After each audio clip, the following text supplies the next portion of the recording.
howdy, everybody. Sam Goodman, the hot nerd, coming to you from the sunny and the beautiful downtown Phoenix, Arizona, here in the Pale Horse Media Co. studios. On today's podcast replay, we are joined by the phenomenal Teresa Swinton. I know you're going to like this one. I know you're going to love this one. I know you're just going to have more of this one. Here we go. Welcome. Thank you for coming on. I had a bunch of crossed wires and ended up being a horrible podcaster and missed our original chance to do this. Yeah. And so that's what's horrible about that. What's extremely horrible about that is that that's completely unlike me. So I'll throw that out there. Let me say that. But so wires ended up in all the wrong spots. Yeah. And that happened. But we're here. I'll forgive you. There's not many men I give a second chance after first time, but you're one of a few. I graciously accept your forgiveness. Absolutely. And thank you. So we're here. And that's the thing that matters. We're finally here.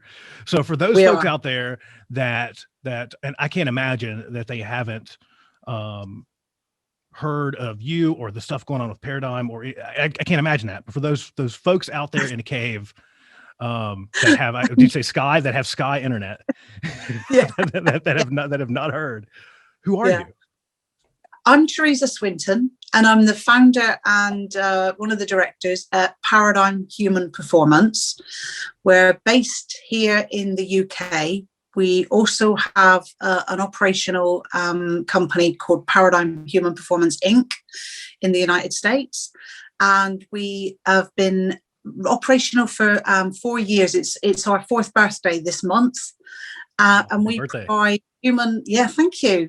We provide human and organizational performance support to organizations all over the world, and we've had a fairly rapid growth in the 4 years we've been going. I think we've achieved that through collaborating with brilliant partners and great people out there who are already, well known in this field. We're trying to make workplaces safer, healthier, generally better experiences for all workers, where they feel that they're respected for their individual expertise and, their contribution. So that's who I am. That's the company. And that's really our mission. That's what we're about. Very cool. And I want to dive down the Paradigm rabbit hole here in a second, because you all are doing some amazing stuff in the virtual space in particular that I want to get into. But how did you find your way personally into human and organizational performance, or just doing safety a little different? How did you find your way to this? Because this is always a unique, everyone has a different response. So I'm interested how this all made sense to you. So many years ago, I was in operational roles, and my background is in power distribution, and as we've just been talking about, power generation for some of the time. But in my power distribution career, I spent 17 years of that in the rail industry. So installing, signaling systems, trackside substations, that kind of thing. And I was running a project a number of years ago, major project, and there was a road traffic accident in which 7 of my guys were killed.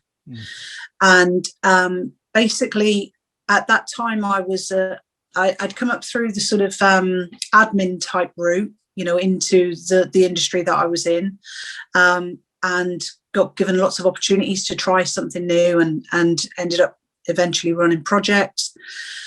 But I'd learned my trade really from, the men that went before me, and it was a bit rough and ready, as was my management style at the time. We were based on, we based our success on productivity and profitability. So we did anything that capitalized on those two things. When this accident happened, even though in the UK, under UK health and safety law, it isn't a work-related accident, obviously had a profound impact on me. And obviously, it goes without saying that the families involved. But from my perspective, what it did was it sent me on this really journey of discovery, which I feel like I'm still on, to really understand I knew that as the leader of that job that I had played a part in that accident. Couldn't really put my finger on what it was, but I just had this almost a spidey sense, really, that, you know, something that I had done had led to the decisions that led to this. So I went on this bit of a journey of self-discovery. I was given the opportunity, because I kind of didn't want to manage people anymore, got given the opportunity to go and study and gain my degree in occupational health and safety management, because I thought that's where I might find some of the answers that I'm looking for. Did that, moved then into, you know, what was really popular at the time was behavior-based safety, and thought it was just amazing, because suddenly I felt like I was seeing some of my answers there for a little while. This is great, because this is about helping the workers to make better decisions and, you know, all those kind of things. So I rode that train for a couple of years, pardon the pun, and then started to get a little bit frustrated. By then I was in power generation in fossil fuel in the UK, and started to see this behaviour-based safety programme kind of not dwindle away, but it was losing momentum, I think it's fair to say. And the safety performance at the power stations was plateauing. And in fact, we were starting to see some bigger, more serious events, in fact. So I was left with this, you know, sort of dichotomy of, we've invested all of this money in this behaviour-based safety journey, and now the data coming out of all of the near hit reporting and all the rest of it is kind of telling me that my guys don't like wearing PPE and that we're pretty shoddy at housekeeping. Right. And I was like, I don't really need to spend all this money, time and effort to know that, because I already knew it to start with. So then I was, you know, continuing my journey, really looking for the next thing. And through the links with that organisation and their nuclear generating arm, I got the opportunity to attend a course with Shane Bush. He was over here delivering his practitioner training. I got the opportunity to go on that, and it was a game changer. I spent 4 days with Shane and came away from that course with renewed energy, renewed determination, and a whole new, you know, well, literally a manual, you know, the DOE manuals that we all talk about. I had a manual this time. And I went away and I kind of, you know, started to work through those manuals and take what was written and think, well, how can I turn that into a tool? How can I turn that into something tangible that the guys in the turbine department or the boiler department or the mills team, that they will be able to understand and do something with. And that's basically how it started. And I then got the opportunity to go and work in the nuclear part of the business. I was the fleet human performance manager for a number of years. And I loved what I did, because now I had something that I totally believed in. It was a game changer. And what I loved about HOP, and what I continue to love about HOP, is that it enables me to not just focus on the health and safety training that I've done, but it also enables me to tap into all of that operational experience as well. You know, so, you know, it just plays to that kind of more broader business aspect for me than just, you know, being focused on health and safety. So yeah, long story. That's how we're doing now. There's a couple things there that I want to explore a little bit. And one's just a general statement saying that, you know, as you kind of mentioned, there's these, especially around utilities and in industries like utilities. So for pro tip out there, folks that are wanting to go towards utility space, if you want to like try different jobs, they're more than happy to let you move around and try stuff, which is a blessing and a curse. But like, you want to be, for sure, go try, see what happens. And for as kind of stuffy and stodgy as kind of the utility space or the bad rap that they get around that space, that's one thing that I've personally found in the utility world, is that they're actually pretty open to new ideas. It just takes a really long time to kind of see a movement, because they're big, old utility, which equals slow usually. Right? Which I find super interesting. But something that you said there about, like, because for me personally, when I discovered, and truly for me, I discovered, I guess, if we want to put labels on things, I discovered safety differently first. I was first exposed through the Decker Safety Differently book. But I found it in a spot in my career where I was ready to just be like, ugh, I'm done with this. Just tired of kind of the old repetitive, doing things harder and expecting a different result. I come from that same kind of space where it's like I was out there, singing the praises of behavioral-based safety too. It was just something different at the time, right? It was different. But then once, as you said, I can guess what your trends are.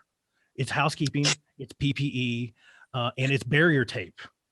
Yes, barrier. Oh my God, the cursed barrier tape. Yeah, it's the top three, and then we spend all of our time investing all this energy and time and stand downs and awareness conversations into those three things, right? We spend a bunch of money on trying to make those three things better. Toolbox, that'll fix everything. Yeah. But when I found it, and I wanted to ask you this because you said that it was like this light bulb kind of moment for you, right? And it was the same for me. It was kind of the stuff that I think most of us were thinking. And then when you finally hear it or read it from someone else, you're like, that's exactly what I've been trying to say. Someone actually thinks the same way and they've thought that way for a while. And I've finally discovered it. I finally found someone that's speaking some sense, right? Yeah. So what I found interesting is when I discovered those things, and I brought those back to the workforce. And tell me if you had a similar experience, because again, I just think it's interesting. And I started kind of like having these conversations, and at first you're kind of like closing the door because you don't want people to hear these blasphemous safety conversations that you're having. Listen to this, listen to this stuff. And they go, well, yeah, we've been trying to tell you this for years. The front line, right? The front line is like, we've been saying this for years. Thank you for finally bringing something that makes sense. You get it. You suddenly get it. Yeah, absolutely. It does, because it makes eminent sense to them, because suddenly, you might be the same as Shane in my case gave me the vocabulary that I was kind of looking for and the tools and the techniques. Suddenly going back into my workplace and giving the guys the vocabulary that they needed to share what they knew as well. They really felt like they could, particularly the way that, I took a lot of the work that we do, I base on an adaptation of, the drift model. So every piece of work we do with an organization, we start with our, sort of paradigm version of the drift model. And I think, and I better just say that was thanks to Andrew George, who first drew that for me, and I kind of stole it and said, I'm having that. He knows that. It's not stealing in safety. It's not stealing. It's borrowing. Because he's amazing. But he knows that I stole that anyway. So and I probably stole it from James Reason. So I think it's, we're in safe hands. Yeah. But you'll see the one slide that has 14 names under it, right? Different Don't they? Google it. But the way that we present that kind of, it just seals it in everyone's mind that, oh, of course, this is pretty obvious. Why didn't we see this before? We need our workers to bend and flex and vary the way they achieve the outcomes, because if they don't, then quite frankly, we're in the shit, because we probably won't get the work done. So and then it's almost like taking the shackles off the leaders to say, it's okay, you don't need to have all the answers. Just go out there and talk to people. And I think they're like, well, yeah, but where's my check sheet? Where's my tick box? Where's my roadmap? It's like, no, go forth and talk to people. Go and ask them what kind of a day. That's probably one of the, or at least that I've noticed, probably one of the harder things, because we've pounded into our leaders, and again, speaking primarily from the utility space, and it's not just us, right? It's across industries. We pounded into them this notion of that. It's this almost compliance mindset that if it's written down, just follow what's written down. And we've pushed that to them, right? And we've said, well, here's your check sheet. Here's the one true and correct prescribed way to do things. And now we're kind of on the opposite end of that, and maybe not the opposite, but moving kind of opposite to it, of going that there's 1,000 right ways to do that same thing. And as a Yeah, leader, we're going to build we're trying to construct a system in which you have autonomy to make the best decisions possible in that particular situation that you're in. We're yeah, acknowledging how chaotic and complex the world is, rather than yeah. trying to boil it down into the check sheet. And so a lot of Yeah, them kind of struggle with that at first, right? They kind of they go, do. where's this written in the procedure? Yeah, Right. yeah, yeah. What questions should I ask? Right. Well, start with, hi, how are you? Yeah. Yeah. And see where it goes from Yeah. there. One line procedure: treat people like Yeah, people. Period. There you go. yeah, Just start there. yeah. Just and in fairness, I mean, we're kind of laughing about it, but it's actually, you're right, because we really did screw some leaders up with this formality, framework, structure. You must go in the field 4 times a week and fill in this check sheet and put it in this box, and Yeah. somebody's going to mark it. And and I remember having conversations in those early days with leaders. The way that I talked to them about the observations, as it was, behavior-based safety observations we were talking about, was, imagine I'm giving you a disposable camera and you've got 20 photographs to take. All I want you to do today is go out around the plant, because this was power plants, go out around the plant, and every so often when you see somebody working, stop and take a photo, metaphorically. Right. Fill in the check sheet, just have the conversation. The check sheet's good because it's an aid memoir, but the conversation is important. Yeah. So behavior-based safety, it had all the good meaning and the good intent, but we simplified it down and we made it a process, so that's we screwed it, really. Yeah.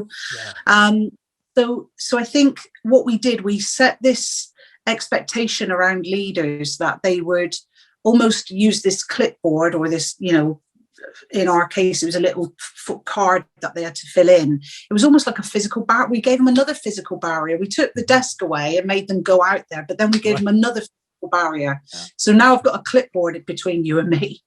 And I'm now, and as soon as you do that, you put that leader in the position, he's the kind of, what's the word I'm looking for? He's the leader of the conversation. Yeah, he's the one who's going to start the conversation and keep that going. And so one of the things that we do, with all of our clients, is we say, don't go out there with anything, because you don't want a physical barrier. Right. And actually, we want you to be the follower in the conversation, not the leader. Let the worker lead the conversation. Yeah. Start with, how are you? What's the job you're doing, and how are you going about this job today? Start there, and then just listen to understand. Don't listen to answer, and don't be planning your next question before you've heard the answer to the previous one. Yeah. Really listen, stop. Silences are great. If you get asked a question and you don't know the answer, say, I don't know the answer to that. What do you think? Right. Yeah. And it sounds so bleeding obvious, but actually it's really a struggle, because we've built all of this formality around them, and now we're trying to tear it away. And hey, guess what? We're the same group of people who 15 years ago were saying, get out there with your clip chart and, tick these boxes and it'll be great. Now us as the same people are going, get rid of the clip chart. Yeah. Yeah. Do you really mean it this time? Right? Yeah, they're like, you say guys are schizophrenic. What the hell do you want us to do? Exactly. Well, you kind of touched on that a little bit with behavior-based safety. I was honored to have on Dr. Tim Ludwig a while back on the podcast, and just phenomenal conversation. And what's interesting, though, to kind of talk to those folks that were really in that space. Yeah. To see behavior-based safety, and I promise I'm going somewhere with this, but to see behavior-based safety almost bastardized from their original thought process around it. And the more that I have conversations with kind of those kind of founding thought leaders around behavior-based safety, it's much more similar with what we're talking about than of course. Right? And but companies and professionals, as companies and professionals, as people, we crave easy. We want simple and easy fixes to complex problems. Yeah. We want fast and simple fixes to the things that plague us. And as organizations, that's hurting people. We want to put an end to that pain source fast. Well, you've had some experience in the nuclear generation industry, as have I. And so, again, as I said, my first step in was going on Shane's course, and then going away and implementing some of this stuff, according to Shane, my 2 coal-fired power stations, and then being offered the job to go and work at the 8 nuclear power plants in the fleet, and thinking, this is great, I'm going to go in and I'm going to really change things. But in there, what was HOP, or HPI as they called it, or HU, actually it was HU. Yeah, that's what we got. Yeah, because HP, health physics, pressure, right? yeah. Absolutely.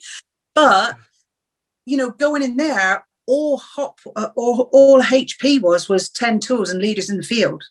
Yeah. So again, like you say, we bastardize behavior-based safety. The nuclear industry bastardized human performance as soon as they got hold of it as well. It just because they simplified it down.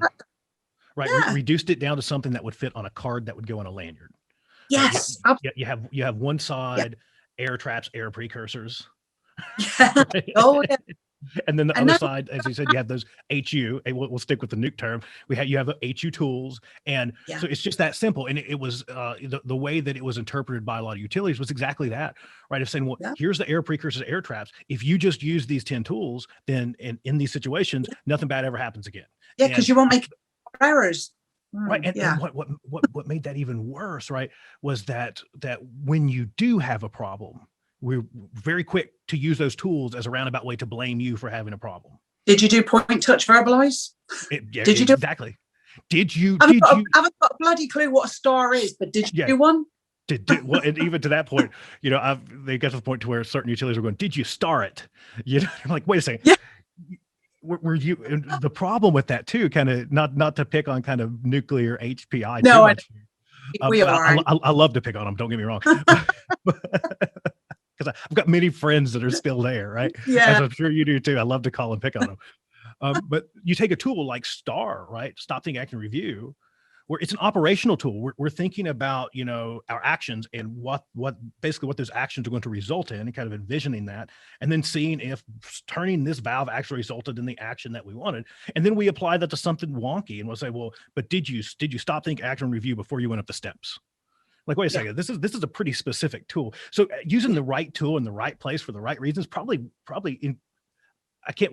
absolutely increases their effectiveness, right? But we lose sight of that fact that, well, no matter how good we are, that error is still going to happen, right? But in that simple world, error can't exist in our simple model, right? Because the blame piece comes in, all these other things come in. And with behavior-based safety, very similar, right? We again, I would encourage folks to go back if they haven't listened to that episode with Tim Ludwig. Just amazing to get to sit and chat with him. But we took this model, and then we used observations kind of the same as a roundabout way to still blame employees, to say, well, the behavior, there's your problem. That's your problem. There was a behavior that we didn't like. There was an error that we didn't like. And if you would have just paid more attention, or if you would have just cared more, right, then this wouldn't have happened. When really, when you talk to those folks, they're saying, well, but that's not the point. Right? To go farther. But if it wasn't you who screwed up and it was the guy working next to you, well, you were still to blame, because you should have challenged that unsafe behavior. You should have cared more for your coworker's safety. Brother keeper. You're just as responsible, aka culpable. Right? Yeah. I had conversations in those years, honestly, Sam. I remember having so many conversations with people about, and at the time I threw myself into it, so I laugh at it now, but like, safety needs to be a value, not just, something that you're told to do at work. So for example, how many of you, mow the lawn at home wearing flip-flops? I guess you don't call them flip-flops. We call them flip-flops. Yeah, I got flip-flops. Yeah. Flip-flops. Yeah, okay. Flip-flops. Yeah. And it's like, people, it's just like we were having conversations at the time, which were important, but it just kept focusing us in on the worker, the worker. And now you have to acknowledge the research and our experience that says, that we just set these people up to fail time and time again. And that's what I had done, in my role as a leader, the fact that those guys, I paid them what we call on the measure. So they were paid a productivity rate. The more work they completed, the more money they earned. It was just every way that we could, squeeze every penny out of every pound, we did it. And so vicariously, was I responsible for that accident? That I had a part to play in it? Absolutely, I did. And that's why when a lot of the work that I do now is around incident investigation, trying to take, the way that we do this is we try and take a customer on this journey, dependent on how long it takes, because it's, different for everyone, but on this journey from saying, look, we need to do really great investigations into the things that are going wrong today. And then as we mature and we progress along that line, actually, we turn from being an investigation team into this learning team. And suddenly that shift becomes the most natural thing in the world, because it's the same skill set that you use to investigate the things that have gone wrong that you now use to investigate the things that are going right, and understanding why, so that you can learn from them. So, and the conversations that I have when I've investigated something that has gone wrong in an organization, I want to sit with the CEO and the COO, and I can pull the thread and lead it straight back to their desk every time. Yeah, and that's the hard part for organizations, right? Because we kind of collectively, kind of back to the question of simplification, right? We collectively view, it's an easier answer. It's an easier answer to view the employee that messed up as a lone bad actor, as what most organizations have referred to them so lovingly as shitheads, as the person that just, they if they paid more attention, if they just cared more. And kind of back to your point, kind of, when you have these conversations with those kind of higher level leaders in organizations, and you reduce that down to what you're really saying about that employee is, when you say somebody should have paid more attention, when you say that person that got killed at work should have just cared more about not dying at work, and that the person standing next to them should have cared more about their friend not dying at work, you're really saying that bad stuff happens to bad people. And if they were better people, then this would have never happened. And that just, when you put it in that way, it seems to those leaders, obviously that's a pretty controversial statement for them to, but when they really, they get mad and they leave, and then they come back and they go, okay, I understand now. It hits them a little bit when they understand that we're really saying that our employees are bad, and that because they were bad stuff happens to them. And we assign intent and do kind of all those other bias things that we like to do, post event. But even kind of going back to the behavior-based safety thing of it, we stop at that behavior, and that fits with the worldview of how we want things to be, not the actuality of how the world actually is, right? We stop at behavior and go, well, there's your problem, right? With the observations or post-incident, post-anything, we say, well, the behavior is clearly the problem, right? If we can finally just fix that behavior, and it leads us down this road of doing safety to people. We try to do safety to people. But it's taking it, for me, it's always been, either whether we're talking about behavior-based safety, we're talking about HOP, kind of to your point about talking about investigations, it's this idea of local rationale, right? It's this idea, most investigations that I'm involved with, and I'm sure you probably start from a similar starting point. I always open with this really dumb statement of saying, who did it?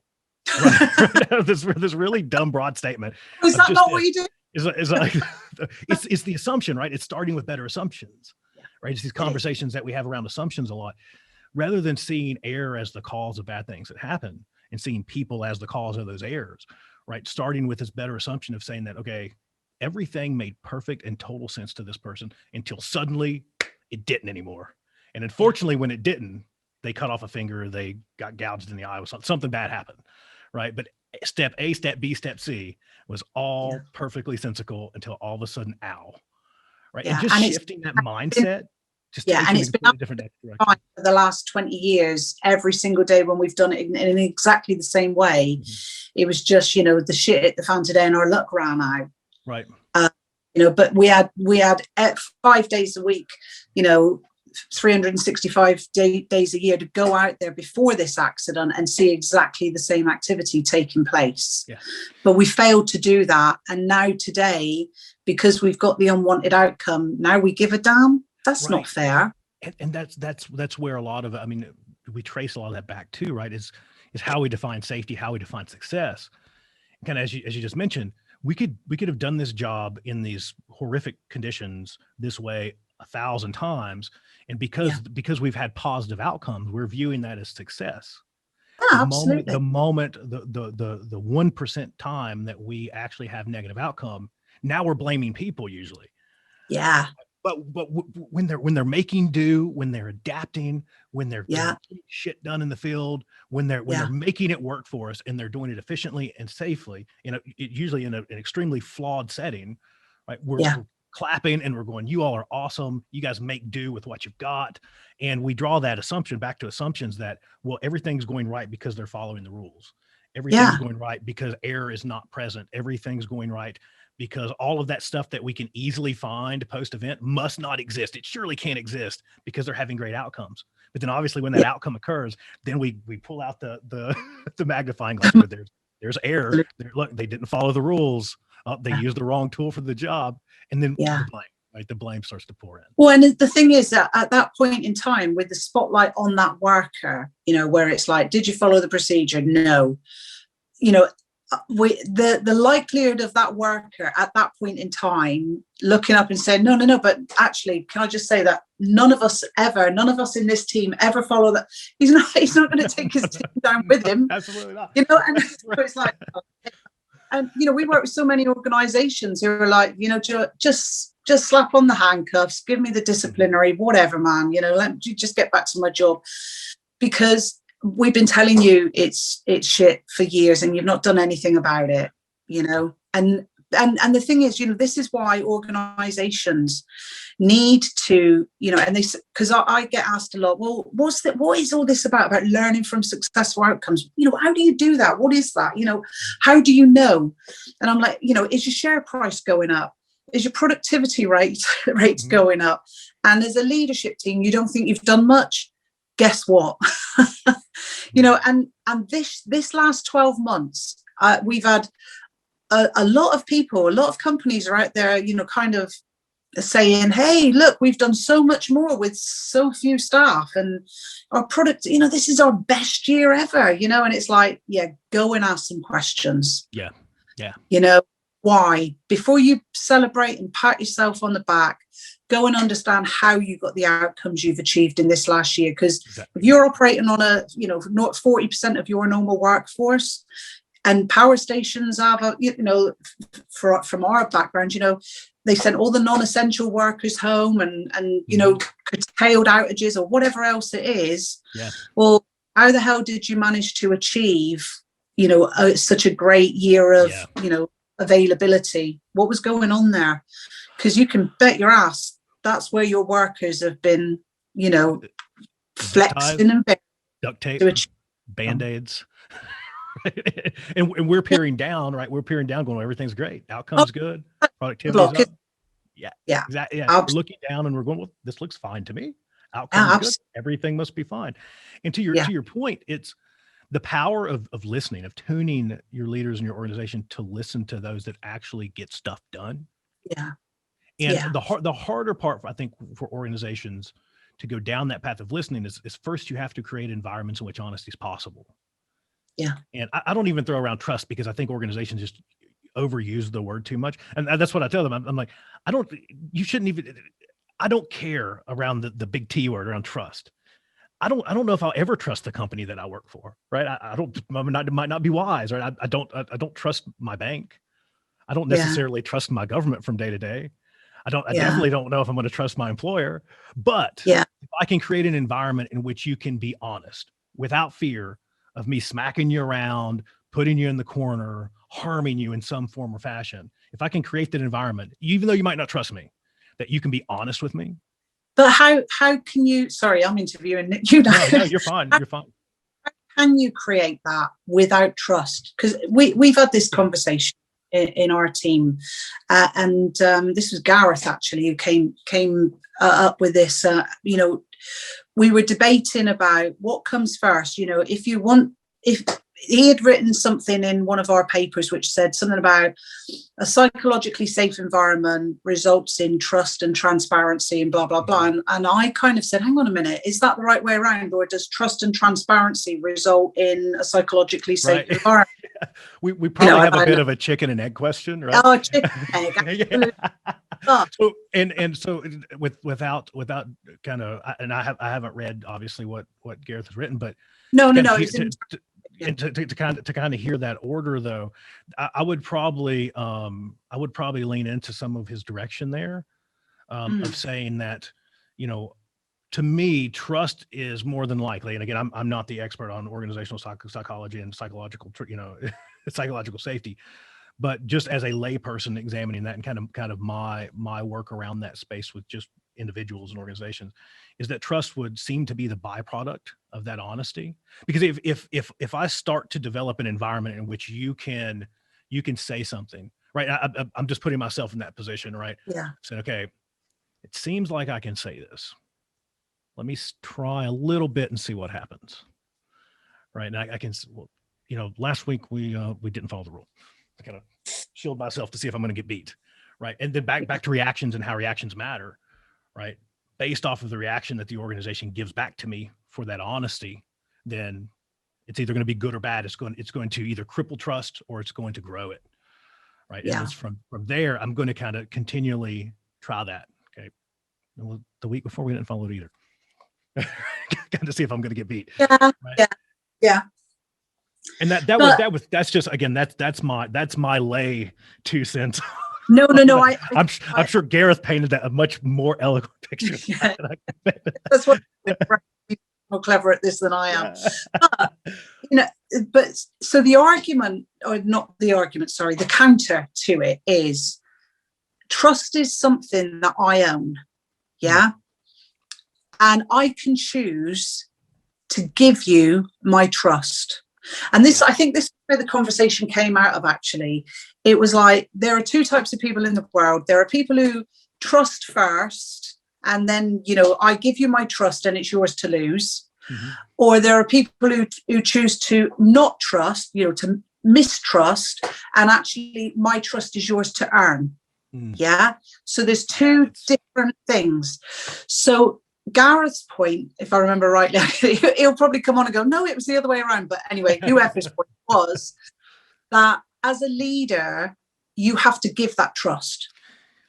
You have to be courageous, because that's what we talk about, courageous leadership at Paradigm. You have to be courageous and you have to give that trust unfettered. And it is then someone else's to lose. Yeah. And if you start there, then you start to create the environment in which people can do exactly what you just said. Oh, we didn't follow the rules last week. But if straight away I've set our relationship up in a way where I'm like, I don't trust you and you need to earn my trust. The last thing you're going to want to come and say to me is, yeah, we didn't follow the rules last week. I totally see your perspective. Yeah. And so first off, let me start by saying I love you. This is an amazing conversation. Let me say that. I'm going to throw that out there right now. But it's the path that you just took with that is so true. This idea, and so to back up from the organization's perspective a little bit, we look down through our organization as executives and leaders and kind of just the organization in general from up on the 20th floor of our building, and we say, trust us, please trust us. And then we go, why don't they trust us? But we're never willing to extend down what you just said. Yeah, we're exactly. Never willing to trust down. And we trust you. Right. Organizations, they lose sight of that in order to get that trust that we so desire, that we ask for, and we say, pretty please trust us. The first step to that is trusting down. Right. The first step of that is granting that trust. It's this idea. I had a powerful conversation with Sydney Decker months and months and months back on the podcast. And this idea of, if you really want to shift things dramatically almost instantly, it's exactly what you just said. It's starting from a place of trust with everything rather than distrust, because we regularly, if not always, start from a place of distrust of our employees. We don't trust people to do the right things. We don't trust people to make the right decisions. We start from a place of distrust in our employees with our rules or procedures or check sheets. You know, we start from a horrible spot to begin with, and then wonder why people, why they don't trust us, why they're not willing to tell us stuff. So just that shift of, it is exactly what you just said. Again, a much, you said it in a much better way than I'm coming across, but this idea of being able to trust down, or this idea of just changing your starting position, of rather than seeing the majority of people as shitheads, understanding that the majority of people are not. Absolutely. The small handful of shitheads do exist, and we can acknowledge that they exist, but they're so minuscule that they almost don't. Right. That most people come to work with the best of intentions. They want to do the best possible job that they can. And they're there doing that job for us. And it's starting with that position of trusting down and giving them autonomy and decision-making authority, and power to influence, and all of those things are so vital if we want to create that. It is literally, I mean, hence the name of my company. It is a paradigm shift. It is about saying to, you know, and again, all right, that sounds great. How do you start that in an organization that's been running for 160 years and procedures is the way we've always done things traditionally? Well, look at drift and create a safe space through trust by saying to your workers, look, all of this stuff there above, you know, as Bob Edwards, I think, would call it the blue line, you know, all that stuff above the blue line is kind of, it's meant to be good. It was written with the right intent. It was meant to set you up for success, but we recognize that it's got flaws. That, you know, it's not perfect system. We can't write a perfect procedure. We are constantly relying on the human to complete our design or make perfection out of our flawed design. So we are already trusting you. We are already trusting you to achieve successful outcomes every day, despite all of this crap that we're setting you up with. Therefore, you already have our trust. What we're asking you to do now is share the problems, share the challenges, share the obstacles, and explain to us how you make sense of this complexity that we've built into the system. And we will trust you to make the decisions that you need to make in order to complete the successful outcomes. But then you can start the dialogue of, okay, so, you know, in order to drain down this, you know, HFO pipe in a power station, you know, we have to kind of, you know, undo bolt or undo flanges that we haven't undone for years, and, you know, all this kind of stuff. And, you know we might have to, you know, do some valve jiggery pokery and stuff like that. But you are the custodians of this system, this flawed, you know, system that we designed when we built our power station 60 years ago. You understand how it works. We're going to trust you to make the right decisions, and within that decision framework, you know, there's going to be some layers of protection for you if you make the wrong decision, or that you make a decision based on sound principles that later turns out to be not such a great decision. The management team, because we trust you, we're going to have your back. And it's not that hard to do. And you only have to look at, you know, so where do you start? You might start with investigating the things that have gone wrong in a different way. You know, that's a great starting point. Sorry, did you just lose me there? No, you're good. You're totally good. It was just a quick picture and then back to video, so you're fine. That's how people know this is unedited and real. They just I know. Yeah. Just phoning me. I'm probably ready to go and have my vaccine. Oh no. But so, you know, just start either with your incidents, investigating things. You know, always go into that incident investigation with a mindset of, you know, how the hell did we set this person up to fail in this way? If you ask that question and you go in and you kind of hold the mirror up to yourself as the organization, then people want to talk more openly. and there's probably some interesting stuff around that we should come back to, actually, so remind me. Sure. But the other thing is then to say, well, what's our biggest risks? Where do our biggest risks come from? What are the biggest hazards out there that could interrupt the mission of our organization, fundamentally are going to cause a massive upset for us? And start to explore those areas first and start those conversations, That's so huge. And that's a conversation that we have around these parts quite a bit, is back to this idea of focusing on the shit that really matters. Slips, trips and falls, they're important. Sure. Fingers, dust in the eye, tripping over paving slabs or potholes in the road, it's important. Yeah. But you know what? The fact that we're cleaning out a mill and we might be creating a disease, an explosive atmosphere, or we're not using ATEX rated equipment in this, those things, working at height and confined space working. Yeah. That's the big shit that's going to really bite us on the ass, and we need to know how that really gets done. In safety in particular, and this is a thought that I've been exploring a lot lately. As I've been writing, I'm working on the next safety sucks thing. As I've been writing, this is a thought that I've been really exploring a lot lately. Is this idea in safety is that we completely lack prioritization. Yeah. Because everything in safety matters, and it matters a lot. Yeah. So on our bulleted to-do list, we have one bullet that said everything in safety matters and it matters a lot, but that's just not true. Right? There's some things matter far less than other things in safety. But what it leads us to do as organizations and as practitioners is it leads us to aggressively focus on the wrong things. Right. And a lot of the stuff that we just talked about leads us down that path too, of going, well, human error, there's a problem. Let's aggressively focus on making people not have errors anymore. Or we lean into observation data and go, well, there's a problem. We instead of 1,000 behavior-based observations this year, we only had 500. We need to do more, and that'll fix our problems.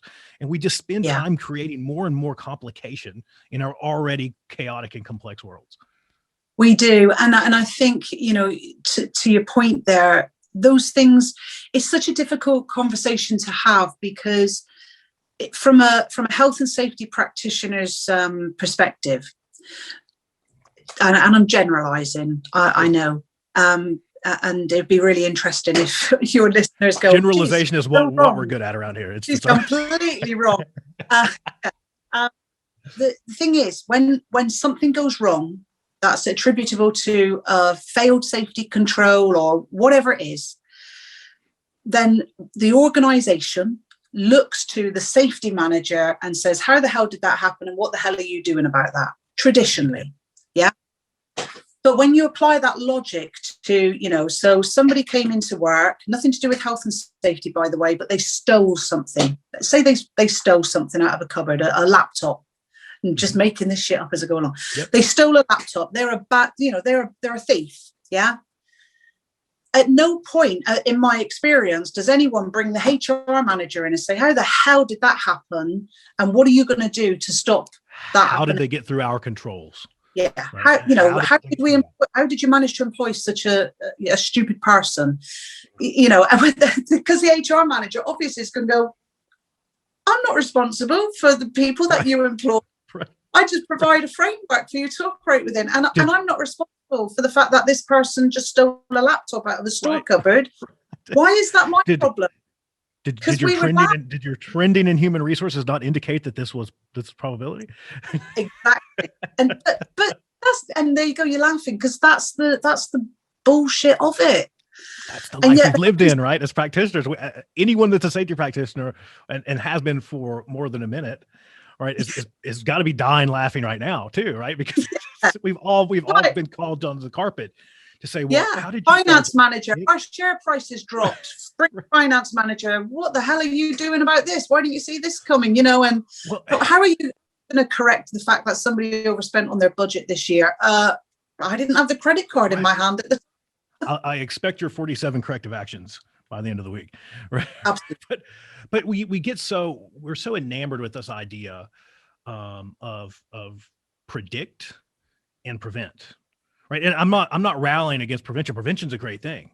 The problem is that we're biased towards pursuing prevention. It seems almost solely, right? That we never get beyond the fact that failure is going to happen, right? Yeah. We get so focused on this idea. And as you said, a lot of times we pin that back onto the safety person or the safety department in some way or another of failing to predict, because we have to predict that's, you can read job descriptions where that's just first line, predict bad things that are going to happen and then prevent said bad things from happening. But we get so wrapped up in this idea that everything is preventable, because again, back to that kind of aligning with this simplistic worldview that we wish the world were like this, of saying that if we can just finally predict, not to pick on some of the more kind of Heinrich based approach, but if we can just predict all this little stuff, then we don't have the big stuff kind of model that organizations still kind of rally behind.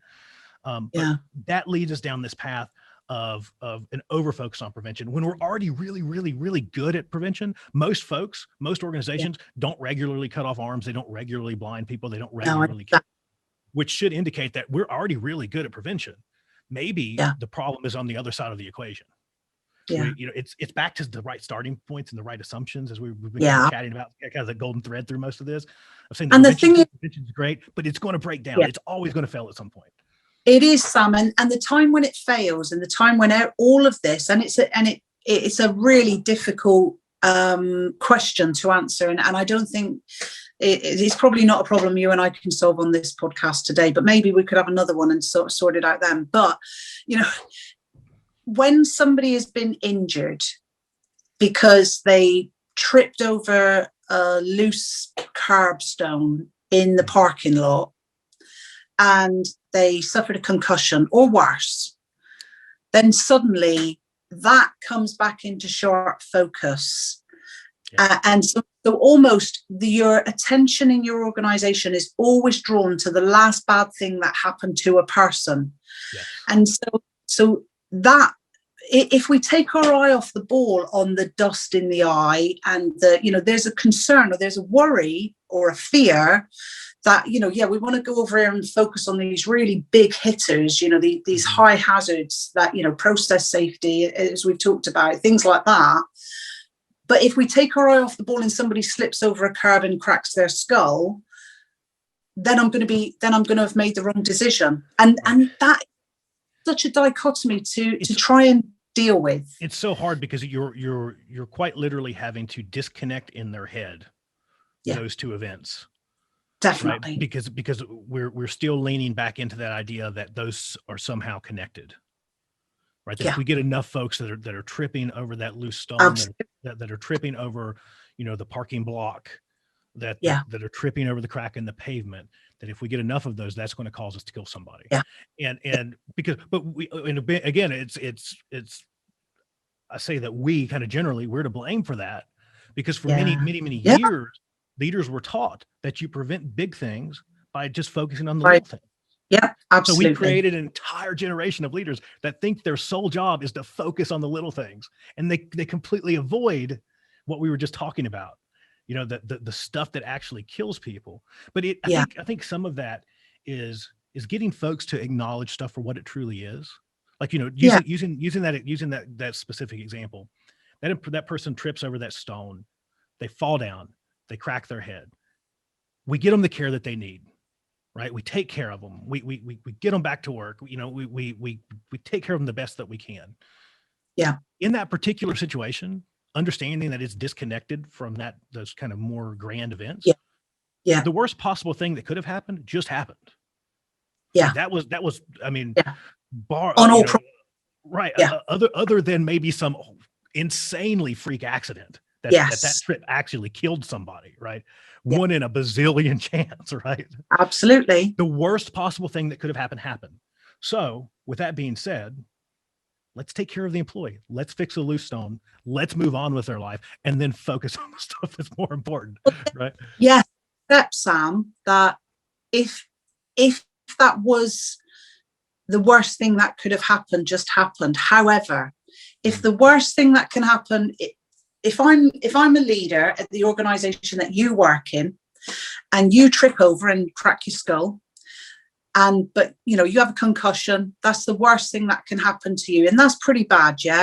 But me as a leader, if my performance in my role is measured on having accidents, then your concussion is actually my missed promotion next time around, or my missed 50K bonus or whatever it is, then and that's the issue. It's trying to divorce this thing where people's performance in the organization is tied to whether or not safety performance is good. And I want to be careful how I say that, but no, there's no absolutes there. But if every time somebody trips over, or as a minor first aid accident or a lost work injury, that somebody senior up the ladder gets some form of punishment, because it goes right up through, doesn't it?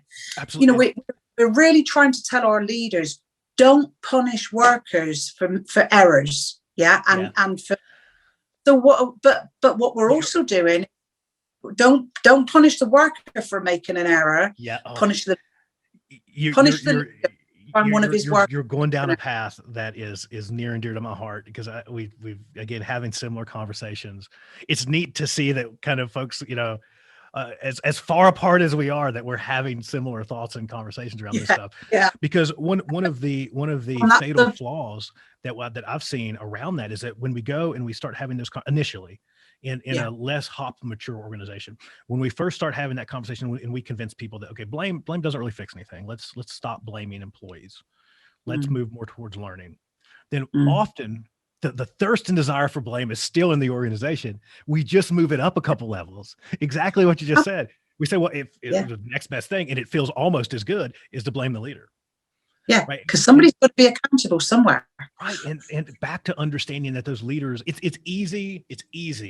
And we all catch ourselves doing this. It's back to general human nature. It's easy to look at the leader and go, well, bad leader, they're reinforcing the wrong things, because in my world, it's recordability, right? This is recordable. Now they're making it a big deal because it's recordable and blah, blah, blah, blah, blah.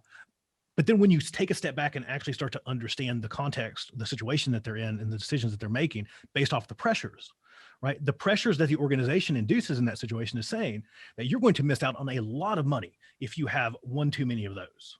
You're going to miss out on becoming a senior director if you have one too many of those. So obviously, as with any human in any situation, and no matter what the pain point is, they're going to move towards comfort and away from pain. Move away from pain every time.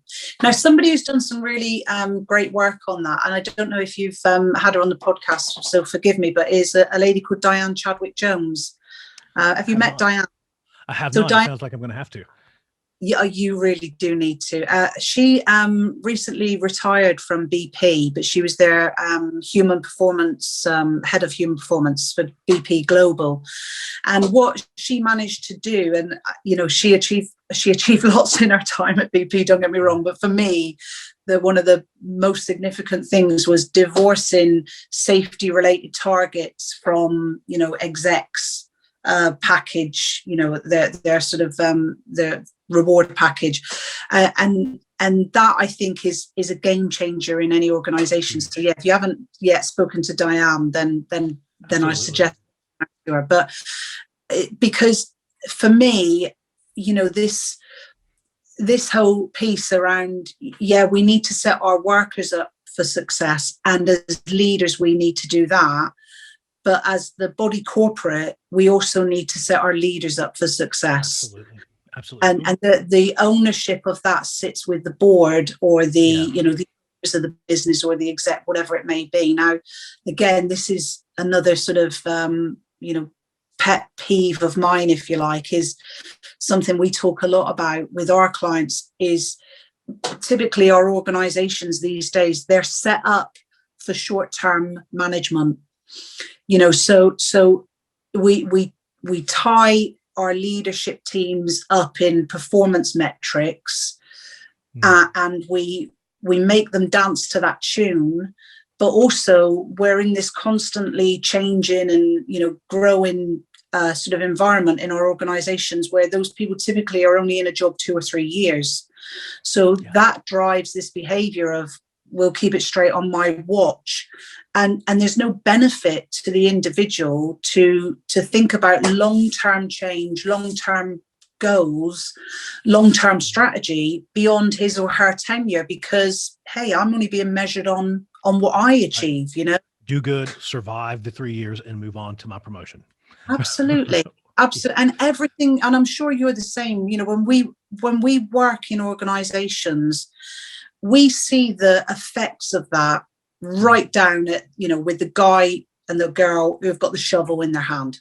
Yeah. You can see the effects of that it directly influences the way that they react to things. Right. So again, you know, even, you know, and I know Todd says it and Shane says it, and, you know, we all talk about it. I you know, if I'm going to get buy-in for your HOP program or your behavior-based safety or whatever it is you're doing, your improvement program, I'm going to need to sit and talk to the CEO.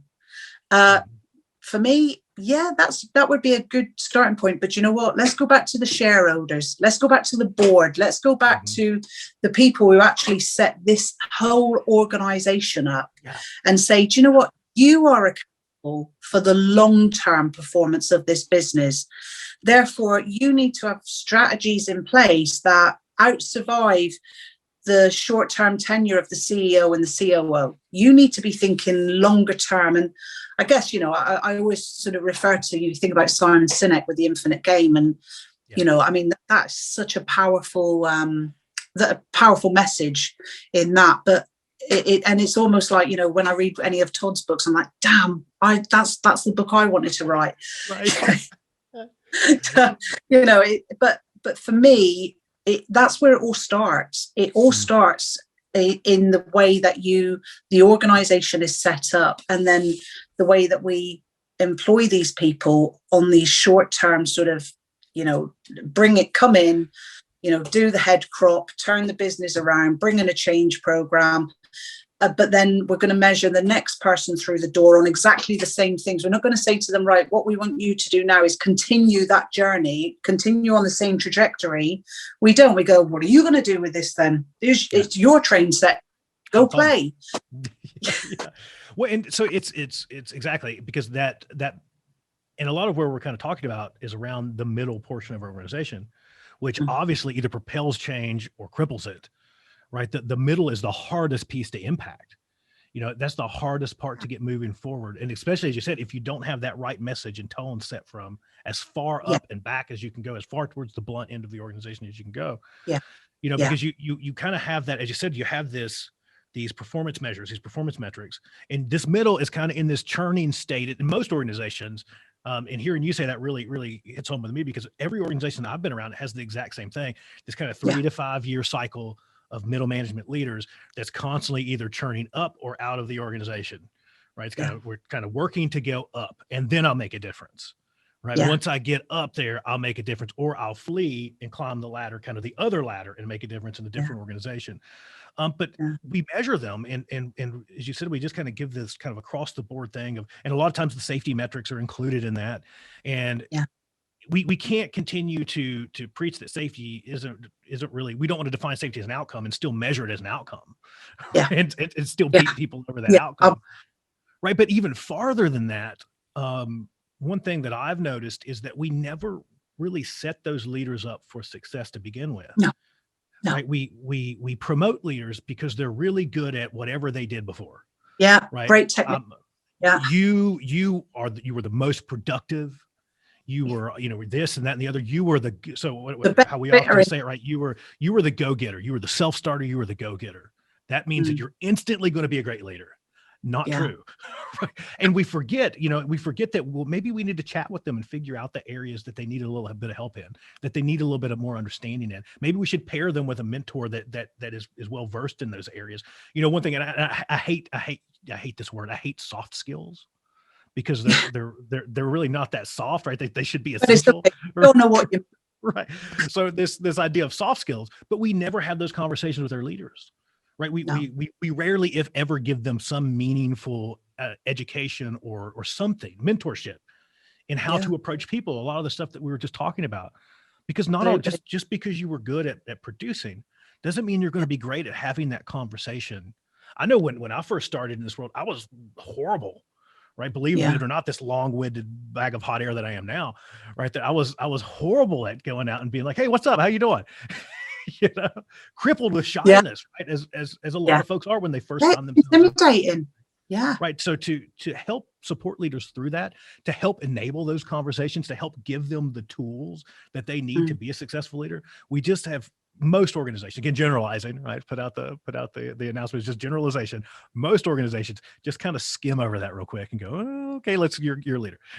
Yeah.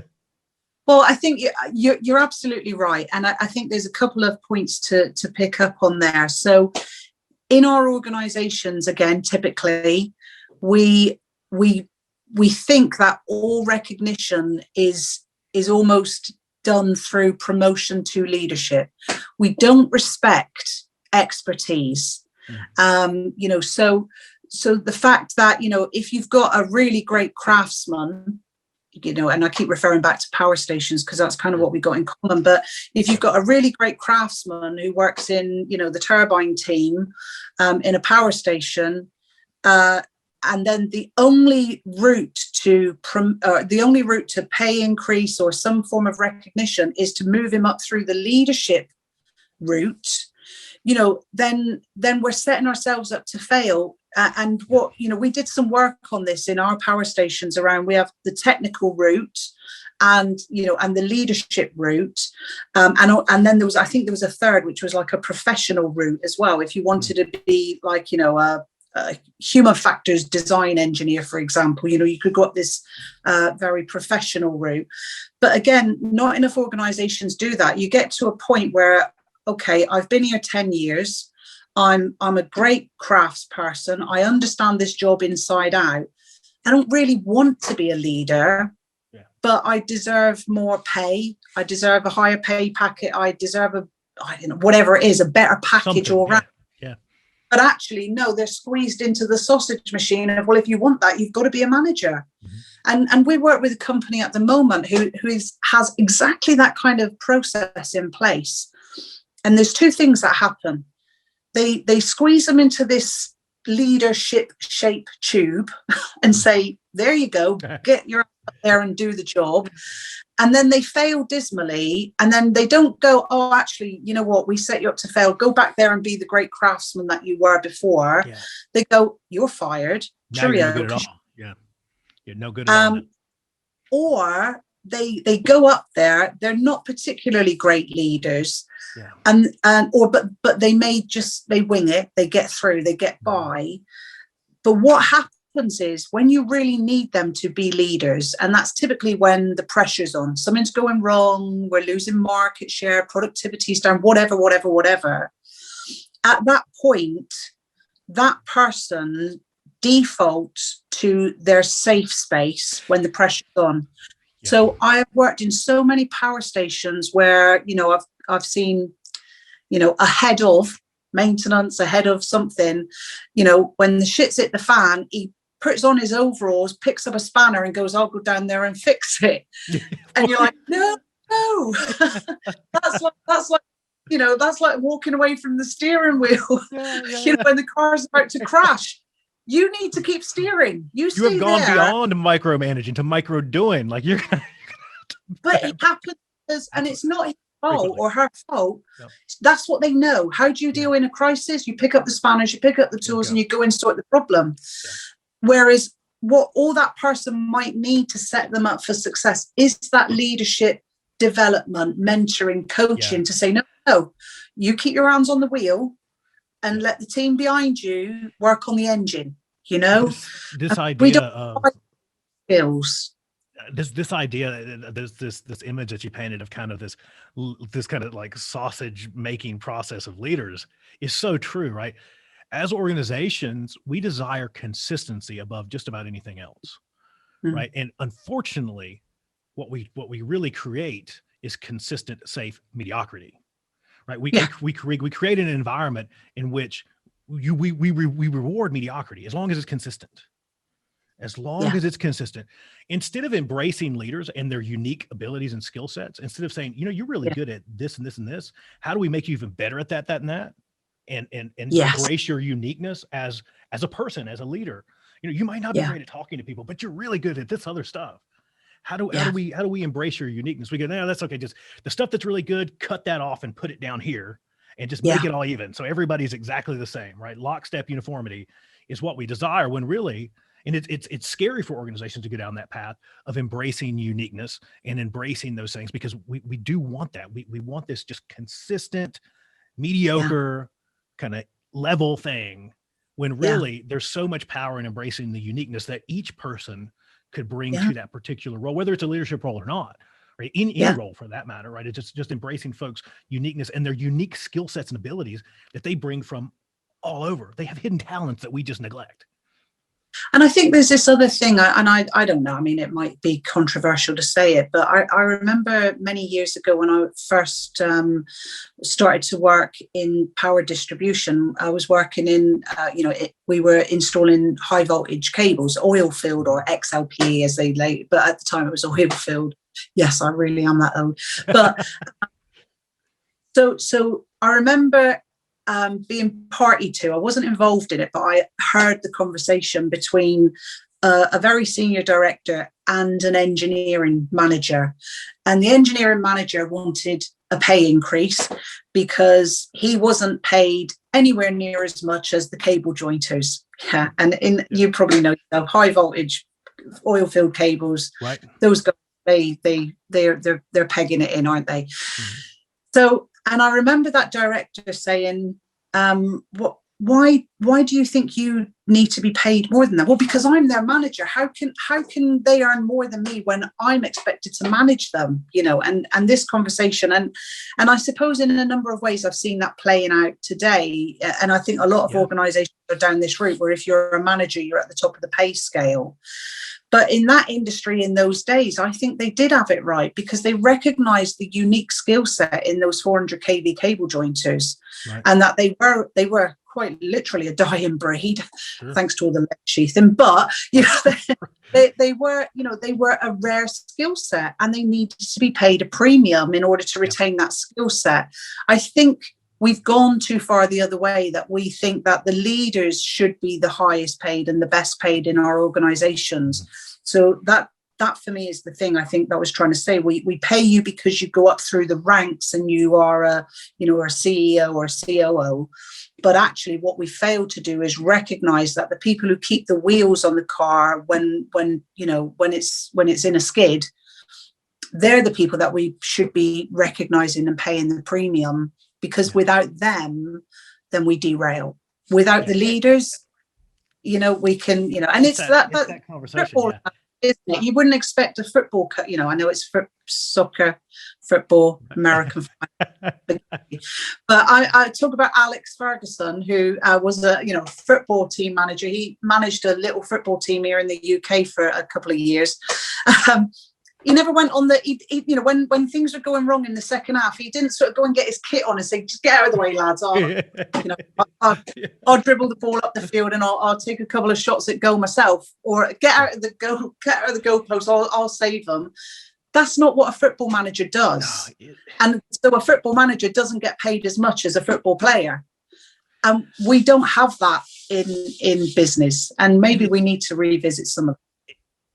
Even just going back to the position of understanding, I chat with safety professionals from all over, right? And it seems to be a conversation that I have at least regularly, is this idea of like, back up, remember, we are support in everything. Management, leaders, safety professionals, environmental professionals, we have to understand our positioning that we are support to those folks that actually get things done. Right, to the point, back to people that actually GSD, the folks that get shit done, we're just overhead. In the business world, we're just expensive overhead. Right? So back to that point of understanding that we need to approach from a position of support. Right, we're not enforcers and cops. Right, we're supposed to be supporting those folks in getting stuff done. Now, often, like I said, we complicate and we hinder and all these kind of different things. I'm not saying all that's evil or bad, so people don't throw rocks at me. But we have to always start from that understanding that we should be supporting folks in those things. We should be supporting them in how they adapt, how they accomplish work, all of that stuff. But we forget that a lot of times. It's easy to forget that, especially, I won't pick on safety professionals. I'll just stay picking on leaders, but especially as you ascend through an organization, it's really easy. It's really easy to fall for that trap of, well, I made it this far. I'm pretty high in the organization.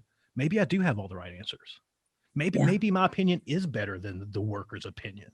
It's easy to fall for that trap. It's easy to let ego kick in, and it's easy to fall for that trap of just saying, well, I made it here, they didn't. Yeah. Maybe my ideas are better than everyone else's. Yeah. Maybe I do know best, and that lowly worker doesn't. You know. Yeah. Maybe not to learn anything from those people down there, because I used to do that job. I know exactly how they do it today, because I that's another one, right? That's so important, because, and I'm sure you had this conversation with leaders. I had this conversation with leaders. I don't care if you did that job for 30 years. You don't do it now, and you have no clue. You can pretend that you do, but you have no clue what it's like to stand in that particular person's shoes in this particular moment in time. Yeah. And if you can just start from accepting that, that's a huge shift in and of itself. Going, well, maybe I need to listen. Yeah. Amen. So we've been going. What's that? It's a sermon. Yeah. I rant. That's my thing right now. I rant. Just listen. And speaking of which, the podcast, I've been doing basically just ranting episodes for the past couple of months. So you're my first interview back after a couple months. So I took a break from interviewing. So you're the first one back. How cool is that? We've been rocking and rolling for a minute too. We've been going for like an hour or so now. I know. I'm so sorry. God, this is perfect. So I apologize to people because I'll go for like 3 hours. So just hang up. If I start ranting, just hang up. But I could literally talk to you about this stuff all day long. This is just a pleasure of a conversation. But I wanted to touch on all this really cool stuff, and maybe not all, because it might be another hour, because you guys are doing a ton of amazing stuff with Paradigm. In all this free stuff. Yeah, free. This, and we had talked about this kind of, you'd mentioned early on, kind of as we go down this path, and I feel very similar, of like, it's a nonstop learning journey once you discover HOT, because you kind of go, okay, I don't know everything. None of us do, but the community piece, I guess, is where I'm landing. And a lot of the way that Paradigm is supporting the community with all of these amazing web series and just amazing folks. Can you touch on that a little bit and just share? Yeah, we went into lockdown last March, basically, and it was like the boom came down and our work stopped. Yeah. So after we all stopped panicking and managed to pull ourselves together, some of our customers had lots of questions, because everyone was scrabbling around for the answers, weren't they? How do we get through this? And of course, like all good leaders, we didn't have all the answers, but we had a really strong network thanks to, our sort of collaborative spirit as an organization. So we reached out to our network, to some incredible people who specialized in different areas of what you could sort of think about in the scope of, if you just said the word human and organizational performance without thinking of it as a thing, right. What are the different facets of this? So we brought a group of 8 people together, each with different specialisms, to do 4 webinars that our customers, Paradigm customers, could come on a Thursday afternoon and listen to what we and our peers were learning as best practice from their customers, and then also just getting advice. Well, we've had this problem. How would you suggest we cope with that? So that was the point of it. 4. That was all. 4, not 5. 4. That was all we were going to do. And we got to the 4th one, and people were saying, could we just do another couple? Could we just do another couple? And that was how it kind of started to roll on. And then we started to, kind of advertise it a little bit on LinkedIn and said, look, if anyone else out there is struggling, you're welcome to join in and listen in. It might add some value, it might not. Yeah. But actually, if you've learned something that other people can learn from you, please come on and talk. So that's what we started. And it's grown and grown now. So we'll have been going a year now next month. And it's every Thursday afternoon at 2 p.m. UK time. We get on. We now have normally a guest who comes on and shares their story. We never ever pay anyone. We never get paid. It is absolutely free of charge. People come on, and now we're averaging around about 65 guests every week. You know, I out of was going to say 65, I've heard rumor that you guys have been known to break Zoom from time we've to broke. time. That you get We've broke so many people. Yeah, we've definitely, yeah, we've had people emailing us saying can get in, and we're like, shit, the room's You full. broke You know, them. yeah. So, there was one particular weirdo who came on who definitely broke Zoom. Some nerdy guy, but that's the thing. It's fantastic. Yeah. So my attitude to all of this, rightly or wrongly, Sam, has always been there is enough work out there for all of us. Yeah, we don't need to fight each other. We shouldn't be trying to take the spotlight. We should be the spotlight. Yeah. And by shining the spotlight on people like you, people like James McPherson, people like Rosa Carilla, you know, people who are out there who share our values, who are on the same mission as us, we're stronger together. So why the hell wouldn't I showcase, you know, what Joe Esty is doing over at Lucas Engineering, or what Shane's doing at Bushco, what you're doing? You know, I love that, because I learn so much from you guys. Hopefully you might now and again learn something from us. A lot. And we're all in this together. And hopefully, you know, I'll win a big piece of work at some point and be able to say, hey, look, all you guys, you know, we're doing that now. Actually, we're reaching out to some of the people and saying, have you got any capacity to come and help us with this client, you know, or this client has this specific issue that as Paradigm we've never dealt with before. But hey, you know, Bob Edwards and Andrea Baker, you have, this is your, you know, learning teams, great, come and help us, you know. So that's what we're about. And the reason that we do it this way is we set ourselves a mission as an organization right at the start. And originally it was, we wanted to educate 1,000 companies by 2030, because we were like, you know, it was just me in my kitchen on the dining table.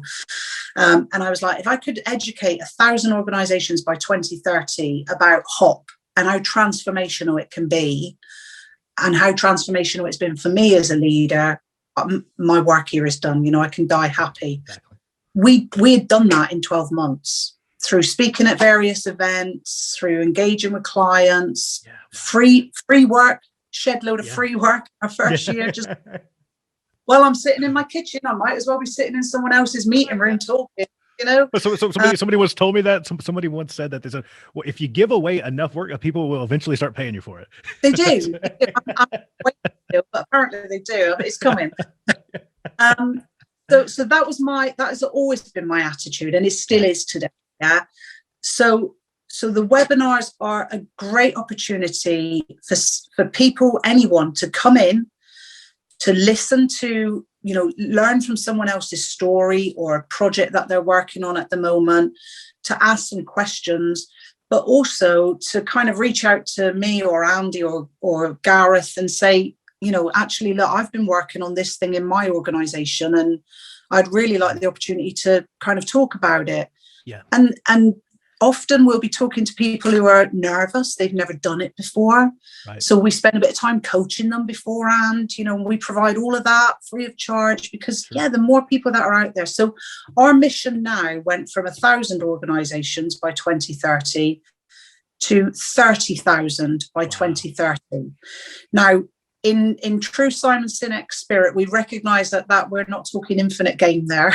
We're talking but I would like to think that I may be able to take some time off at that, and there may be somebody else who comes in 2030 and says, right, okay, this is the infinite game for Paradigm. But it is the it's about making workplaces healthier, safer, more respectful environments, and you know, and so we love to collaborate, and we recognize everyone in this game for what they bring to the table that our clients can benefit from, and we're not afraid to put other people in front of our clients and say they might have a better solution than us, and so amazing. We think you know, it's for me that's been one of the most amazing kind of silver linings through the pandemic, is just the way, at least within our community, it seems to have brought folks together more. Yeah, and definitely. And so and community for me is the key word. because there's a lot of safety pros out there that are lone wolf safety practitioners that don't have support structures around them and again, and I'm sure you had a similar thing, when you first started down this path of HOP or safety differently or whatever you want to call it, at the time, there wasn't you really had to seek out places to go find information. Right. It's like, well, and fortunately, I'm based out of Phoenix, and a lot of these, I wonder why they have them in Vegas all the time, but, but every now and again, you'll see, well, there's an event happening here and you have to fly across the country to just listen in. And in this new world that really, as we've adapted through the pandemic I'm so happy to see all these new safety podcasts. Like, I'm so happy to see all these new video series and web. You mentioned James McPherson. His YouTube channel is epic. Yeah. It takes safety and makes it enjoyable to watch. That is just insane to me. Brilliant. Just an entertaining nature. He makes it not suck to watch someone talk about safety on video, which has always been a major challenge, right? Yeah. but all of that, I think, as you said, it's a question of impact. And as a community, we create more impact when we're together. We do. Right? We do. Because I can make some wakes and you can make some wakes and James can make some wakes and all the other folks that we could talk about could make some wakes and waves. But when we really get together, I mean, it's amazing what happens. And to see kind of folks, as you said, you guys have been amazing at pulling these people together. And as you mentioned, kind of shining a spotlight on folks and sharing some of what they have to bring to the table and kind of pushing that around and letting so many folks that would have never heard from these folks hear more. It's amazing to me. It's just absolutely amazing because again, as I said, it's this question of impact. How can we take this farther than we ever imagined that it would go? When we first cracked that book and we're thinking about, okay, how can I do this at my little power plant? And I think that the thing is, Sam, that there are people out there that want to be, they just want, they want to earn a nice, comfortable wage for themselves. And, they want to make an impact. They do, but they want to work on a small scale. But for people like that, and I absolutely, I applaud them. But they're the people that are in the loop of selling time. I don't want to get into an entrepreneurial conversation here, but they're in the business of selling their time. Right. And where the weakness in that is that if they're ill or they can't work for whatever reason, and God knows they happen, then there's no income. Right. So, attaching yourself, not being afraid to reach out to another organization and saying, look, I have a skill set. I do have my own business. And I might be in a similar business to you, but I can enhance your business, which in turn provides a safety net for me. Then do that, because it's bloody hard work being on your own out there. It can get really lonely. Absolutely. And actually it can get really, it can get really competitive, where it's a race to the lowest price. And nobody wants to be in that market. Because we just, nobody wants to be in that market because the customer suffers in the end, so reach out if you're, if you don't mind me saying, if you are, one of those one woman or one man band organizations, get a group of you together and see what you can do together, because it's so much more impactful than what you can do on your own. Don't be afraid to experiment and be a bit entrepreneurial. And I have this conversation so many times in a week. My attitude has always been, I'd rather have, 20% of something than 100% of bugger all. Yeah. That's my attitude, and it's this sometimes idea that we talk about with safety in general.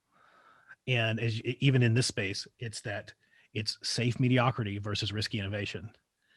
Absolutely. And we're in this space now in safety, that if we want to see things change, if we want to work towards putting it into occupational fatalities and maimings, we're going to have to embrace some risky innovation to get there. Yeah. Because what we've always done is given us the exact result that we get now. And I'm sure the data in the UK is probably similar, that the graph looks the same. It goes down and it plateaus, and we kill people every so much, with frequency. Absolutely. Yeah, absolutely. And as you said, it takes folks innovating in this space, and that collaboration, these conversations, the conversations like we're having now, the conversations that you guys have put on the webinar series, the conversations that you hear across various podcasts. It's people talking about how we innovate in the safety Totally. space. And it's scary and it's risky, and it all has to happen to get to where we want to go. But what's interesting as well is you never know who's in your network. So here you go. Here's a great, and then it just shocks me all the time. So I think by the time this comes out, it'll be okay for me to talk about this. But so we've just won a really exciting project with Formula E. We're so excited. All of my guys are like fighting over who's going to be the account manager for this client, and everyone's excited about it. So anyway, we spoke to the client and we were allowed to publicize this. So we announced it on LinkedIn that we'd won this contract. Lots of our clients don't like us to, but this one said, yeah, great. We're really proud that we're on this journey and we want to shout it from the rooftop. So go for it. So we've advertised it. Jim Marinas, who I have now known for the last probably 5 years now, and I love him to bits. He's been on the webinar a number of times. Me and him have had a number of conversations. He sent me a message saying, Teresa, I'm so chuffed for you. He always sends me messages saying, I'm so proud that you're doing this and you've done so well and all the rest of it. He sent me a message saying, I'm so proud of you. This Formula E job is fantastic. And do you know that I have got a lot of experience in extreme sports? How can I help? Whoa. Yeah. Well, that's a piece that I leave people with all the time. And back to as humans and kind of our shy nature and kind of that sometimes we don't want to engage in those conversations. But and so I'm going to put you on the spot because I already know the answer. But every person that I've had on the podcast openly says to all the folks out there listening, contact me, talk to me. If you have questions, reach out. Look, we can, we're just people, let's just chat. And so it's seeing that kind of in this community, that message, you're talking about that message, it really, it made me really kind of really rethink or think about that, is this idea that there's thousands of people out there in this space that have great knowledge, great input, that are more than happy for you. If you have questions, to contact them. Just send them a message, send them an email.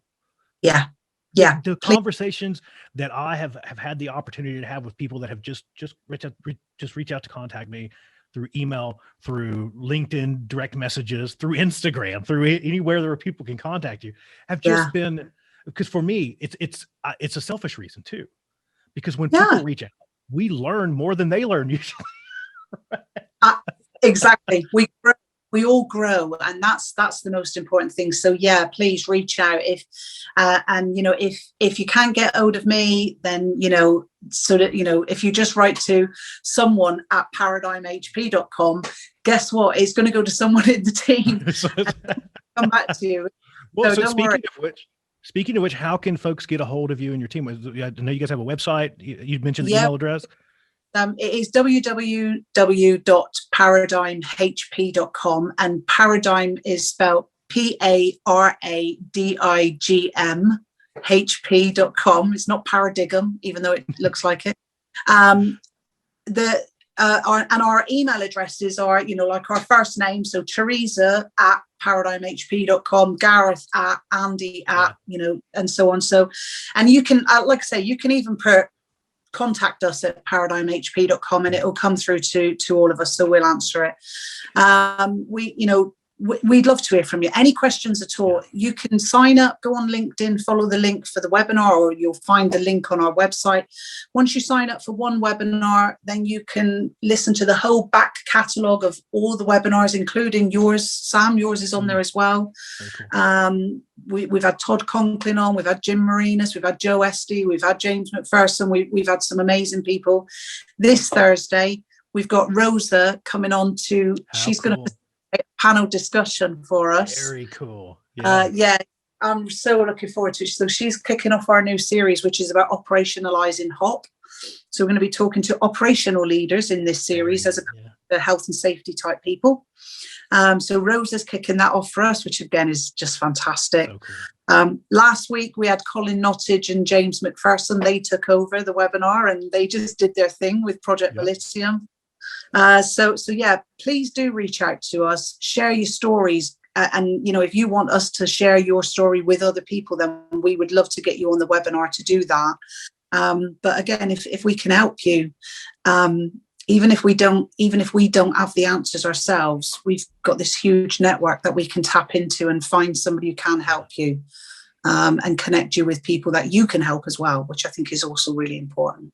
How neat. And they're all over LinkedIn too. So just, if you go check out, yeah, I mean, they're super active on LinkedIn, and it's fun. It's fun just to, so that's one of my favorite things, is I just like scrolling. I like to read, like see like a post, and then I'll see something where maybe you respond or Gareth has responded, something like this nice long, and I was like, that's so, it's so great.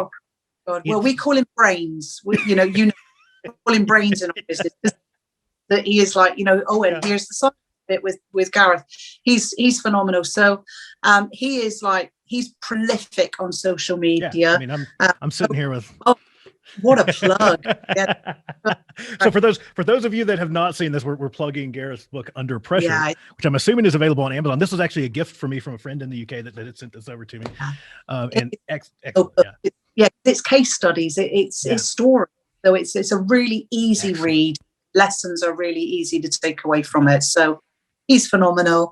So Gareth is he's changed his role in our organization recently. So he's now our head of global learning, which where else would you put somebody like him?